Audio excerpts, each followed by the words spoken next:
Hello, this is the TradeSite US Stocks and Futures Market Preview for Monday, the 10th of the week beginning Monday, the 10th of February 2020, ending Friday the 14th. Happy Valentine's Day. This is not options expiration week in February. Let's get to it. Here's a look at the ES front month futures contract. This is the daily chart of the broad market in futures form. Remember, we had that 13 sell signal a couple weeks ago. We had dipped, we came back, we swept the risk line. Now we're rolling over again. So far that risk line is still intact. And I did want to point out really quick while we're here, let's go to that monthly chart where we closed the month of January under that risk line at 32.55 last Friday, a week ago Friday. Now we're back above it, and we did take out the highs of the prior week for a short moment, but it doesn't matter because we did not close above that risk line last month. So it's not until the end of this month. Again, do you close above 32.55 or not? That matters, and that's still 3 weeks off. So we don't have to worry about that. That signal is still in place for now. All right, let's go to the major stuff, daily chart-wise. Then we'll look at the intra-week action. By the way, here's crude oil, and I've got on the monthly for a second here. Look at this. I mean, this goes back, 15 plus years, and sitting where it is right now is pretty amazing. But none of the a couple weeks ago we had the situation with Iran that spiked the price a little bit, and now you've got the situation at China where the travel is being restricted, and that's lowering prices. There's crude oil on the daily chart, obviously. Lack of use, as they call it. Here's gold up $3.90 on the session, hanging near the highs. And while we're here, let's look at a monthly chart of gold. Yeah, there's a cup and handle forming on gold. You don't like to see that, right? That thing forms and breaks out. Gold on the rise is not good for the economy, obviously. S&P cash loses 618.07. Again, this one never got above the risk line. That's what's pretty amazing. The risk line here is 3344.93, and it closed. This is the daily chart. It closed on Thursday at 3394.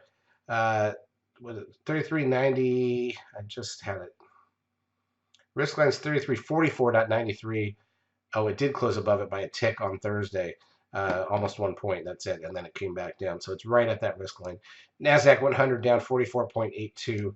SOX down 45.28. This thing has not had a good start to the year. Russell Biotech's down 29.69. Couldn't get to highs. Russell down 20.67. The VIX gains 51 cents. Back up at least into the mid-teens.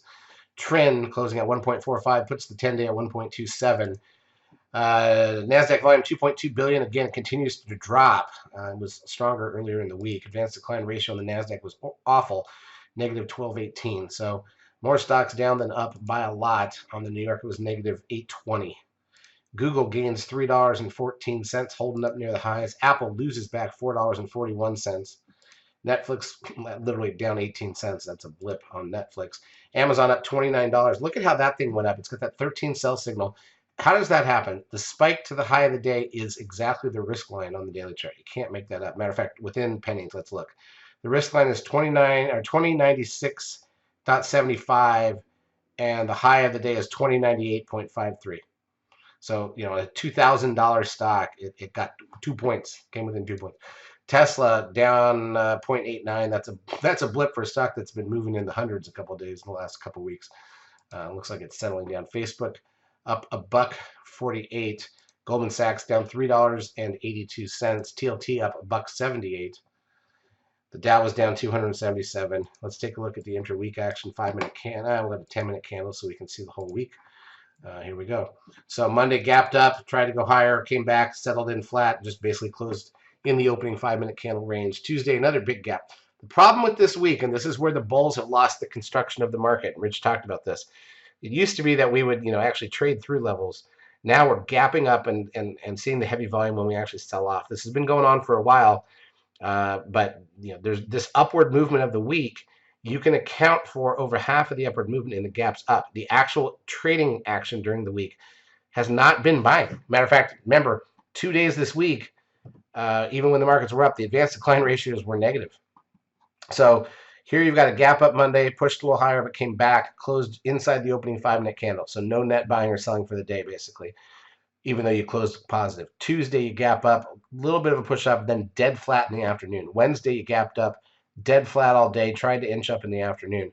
Thursday, so flat, gapped up. That was the high of the day, essentially. Closed inside that opening 5-minute candle. Friday, gapped down, closed inside the opening 5-minute candle.